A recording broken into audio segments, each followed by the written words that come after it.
నమస్తే. Welcome to okay TV. నేను మీ బాను.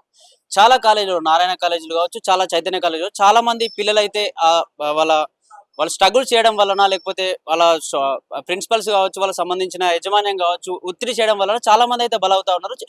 ఒకదాని తర్వాత ఒకటి వెలుగులోకి వస్తా ఉన్న పరిస్థితి. ఈరోజు 7 గంటలకు హయత్ నగర్‌లో, 7 గంటలకి నారాయణ కాలేజ్‌లో, నారాయణ స్కూల్‌లో, హై స్కూల్‌లో ఒక ఏడో తరగతి చదువుతున్న విద్యార్థి బలైన పరిస్థితి. అది ఆత్మహత్య చేసుకున్న పరిస్థితి. కొందరేమో పాఠశాల యాజమాన్యం యొక్క తప్పని కొందరు అంటారు. కొందరేమో అతనే ఆహ్, ఇబ్బందుల వల్ల అతనే చనిపోయాడని కొందరంటారు. ఏడో తరగతి వ్యక్తి చనిపోవడానికి అసలు కారణాలేంటి మీకు? మాకైతే ఏం చెప్పలేదు సార్. వాడు నైట్ 7:30కి ఫోన్ చేశాడు. ఓకే నాన్న తిన్నారా నాన్న, నాన్న అంటే తిన్నావా బిడ్డ అంటే డిన్నర్ అయిందంటే అయిందన్న. చనిపోయే ముందు రోజు మీకు కాల్ చేసిండు. అదే రోజు సార్ ఇంకో గంటకు చనిపోతాడు అనగా మాకంటే 11:30కి చనిపోయాడని చెప్పారు. నాకుతోటి మాత్రం 7:36కి కాల్ వచ్చింది. నాకు మాట్లాడినాను. ఓకే నాన్న బాయ్ నాన్న, మళ్ళీ డిన్నర్ అయిపోతే జాగ్రత్త అని చెప్పేసి వెళ్ళిపోగా నాన్న సరే అంటే సరే నాన్న అని చెప్పేసి ఫోన్ దాంట్లోనే కాయిన్ బాక్స్ నుంచి చేసి కార్డు తీసుంటది, కార్డు దాని నుంచి చేశాడు. ఇంకా అంతకు తప్ప మళ్ళీ మాతో మాట్లాడలేదు. ఇంకోటి నేను ఏంది నాకు ఇబ్బందిగా ఉంది అని కూడా చెప్పలేదు.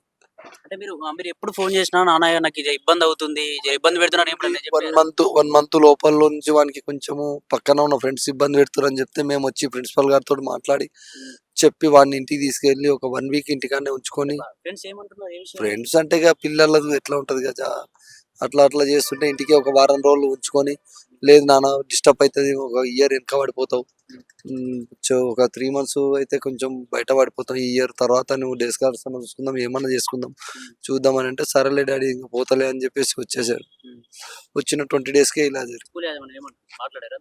స్కూల్ యాజమాన్యం పొద్దుగాల పోయి మాట్లాడినాం. ఏమన్నారు? అదే చూసారంట పిల్లలు. నువ్వు ఇప్పుడు 8కి అట్లా బాబు పైనకి పోయినట్టున్నాడు. నాతోటి మాట్లాడి తినేసి వెళ్ళిపోయినా తినకుండా వెళ్ళిపోయినా తెలియదు. పిల్లలు పోయి చూస్తేను ఆల్రెడీ ఉన్నది. పిల్లలు వచ్చి సార్ వాళ్ళకి ఇన్ఫార్మ్ చేశారు. సార్ వాళ్ళు మనకి ఇన్ఫార్మ్ చేశారు. నైటే జరిగింది. బాబు రూమ్ లో ఎవరు లేరు, వాళ్ళ ఫ్రెండ్స్ ఉంటారు కదా. ఉంటారు కానీ 10కి పైనకి వస్తారంట పడుకోవడానికి రూమ్ కి. బాబు ముందే వెళ్ళిండు, వీళ్ళకంటే ముందే వెళ్ళినట్టున్నాడు. అంటే వాళ్ళు పడుకోవడానికి వెళ్ళే లోపే చనిపోయాడు. మాకు మాకు తర్వాత వాళ్ళు చూసిన తర్వాత వాళ్ళు మాకు ఫోన్ చేసి చెప్పారు. బాబు ఫ్రెండ్స్ కావచ్చు, వాళ్ళ స్కూల్ స్టూడెంట్స్ ఉంటారు, ఎవరు ఏమైనా కనుక్కునే ప్రయత్నం చేసినట్టు ఎట్లా జరిగింది అడిగారు కదా? మేము వాళ్ళదే పిల్లలు ఉన్నారు కదా, మేము వచ్చేవరకే ఆల్రెడీ ఇట్లా చేసుకుని మేము సార్ వాళ్ళకి ఇన్ఫార్మ్ చేసినామని చెప్పారు. అంటే ఫ్రెండ్స్ కి ఇట్లా ఏం చెప్పలే అట్నా? చెప్పలే. ఫ్రెండ్స్ బాధ ఏం చెప్పుకోలేదు సార్. వాడు అసలు ఏ బాధ కూడా చెప్పుకోలేదు. నేను సండే రోజు పోయిన నాతో చెప్పిన నేను తీసుకెళ్తుంటే ఇంటికి, నాతో కూడా నాన్న మంచిగానే ఉండు నాన్న, ఏం చేస్తావు ఈ 3 months అంటే వెళ్ళలే డాడీ మంచిగానే ఉన్నా, ఇప్పుడు బాగానే ఉన్నా, మంచిగా ఉన్నా అన్నాడు తప్ప నేను ఇబ్బంది ఉంది డాడీ అని. అంతకుముందు వస్తే నేను ఉండను, నాకు ఉండబుద్ధి అవుతుంది అని చెప్పేసి ఇబ్బంది పెట్టిండు, తీసుకెళ్ళిపోయాను. మొన్న అయితే ఏం ఇబ్బంది పెట్టలేదు, మంచిగానే ఉన్నాడు సార్. అంటే ఎప్పటి నుంచి చదువుతున్నాడు? ఈ ఈ సంవత్సరమే కొత్తగా చేసినాం సార్ 7th. అంతకుముందు హైదరాబాద్ లోనే కానీ కోరుకొండ కోచింగ్ సెంటర్ లో చేసిండ్రు. అంటే మీరు బాగుంటే స్టడీ అని చెప్పి అందులో జాయిన్ చేశారు. దానిలో నారాయణలో బాగుంటుందని దానిలో జాయిన్ చేస్తాం. మరి ఏంది ఇప్పుడు పోలీసులు కావచ్చు, ప్రభుత్వం కావచ్చు, ఇట్లా నిర్లక్ష్యాలు చేస్తా ఉంది, చాలా మంది చనిపోతా ఉన్నారు విద్యార్థులు. అవును. ఎట్లా మరి తల్లిదండ్రుల ఘోష ఏంది పరిస్థితి? పొద్దుగాల నుంచి మీ అదే టీవీ వాళ్ళు వస్తాను అదే చెప్తున్నాను, ఇటువంటి బాధ ఇంకొకరికి రాకుండా చూడండి, చర్య తీసుకోండి. ఇప్పుడు నేనైతే ఏం చేయలేను కదా, నేనేం చేస్తాను ఇప్పుడు? నా బాబు అయిన బాధలో నేనున్నాను. మీలాంటి వాళ్ళు ఏమన్నా ఉండి చర్య తీసుకొని ఆ సిబ్బంది కానీ ఎవరినన్నా కానీ వాళ్ళ మీద ఏమన్నా యాక్షన్ తీసుకోవడానికి మీలాంటి వాళ్ళు ముందుకు వస్తేనే ఆ పని అవుతుందని అనుకుంటున్నాను. అంటే మీరు ముందుంటారా? ఇప్పుడు యాక్షన్ తీసుకోవడానికి చాలా మంది ఉంటారు, అన్నలాంటి వారు చాలా మంది ఉంటారు. వాళ్ళకి సపోర్ట్ గా మీరు నిలుస్తారా? చేస్తాను. బాబు విషయంలో నేను ఉంటాను, ఏదున్నా నేను మాట్లాడతానని చెప్పి చేస్తాను, 100% చేస్తాను.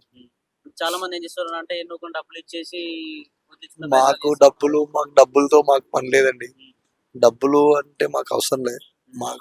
నేను బాబు డబ్బులు అంటే నేను అదే చెప్పినాను, మీరు నాకు బాబుని తెచ్చిస్తారా, మీకే నేను ఎన్ని డబ్బులు కావాలో అంత ల్యాండ్ ఉంది మాకు అమ్మి ఇస్తాను అని చెప్పాను. డబ్బుతో సంబంధం లేదు. ఇంకో నెక్స్ట్ ఇది జరగకుండా చూసుకోండి, జాగ్రత్త చూసుకోండి, అంతేగాని ఈ పశువుల మందల కొట్టినట్టు కొట్టి పిల్లల్ని మొత్తం ఊచకోతలకు గురి చేయకండి అని చెప్పినాను సార్. ఇదే నా నా నుంచి తెలియజేయడం. విద్యార్థి మీకు కూడా ఐడియా ఉంటది, మీ బాబు అసలు అంత ధైర్యం ఎట్లా వచ్చిందని అనుకోవచ్చు గురి చేసుకోవడానికి. అంటే చూస్తేనే భయపడతారు చాలా. చనిపోయారంటేనే భయపడే ఏజ్ అట్లాంటిది. డిసప్పాయింట్ అయినట్టున్నాడు నాకు తెలిసి. అంటే మా వాళ్ళకి చెప్తే ఇంకా తోలుకపోరేమో, ఆ, ఆడ ఇబ్బంది ఫేస్ చేసినట్టున్నాడు, మనకేం చెప్పలే. నన్నే తిడతారేమో అని భయపడ్డాడు. భయపడ్డాడు 100%. ఒకసారి వస్తేనే చెప్పినాం కదా, చెప్పి తోలిచ్చినాం కదా. ఇంకా మళ్ళీ అంటే ఫీజు కట్టాము 2 lakhs.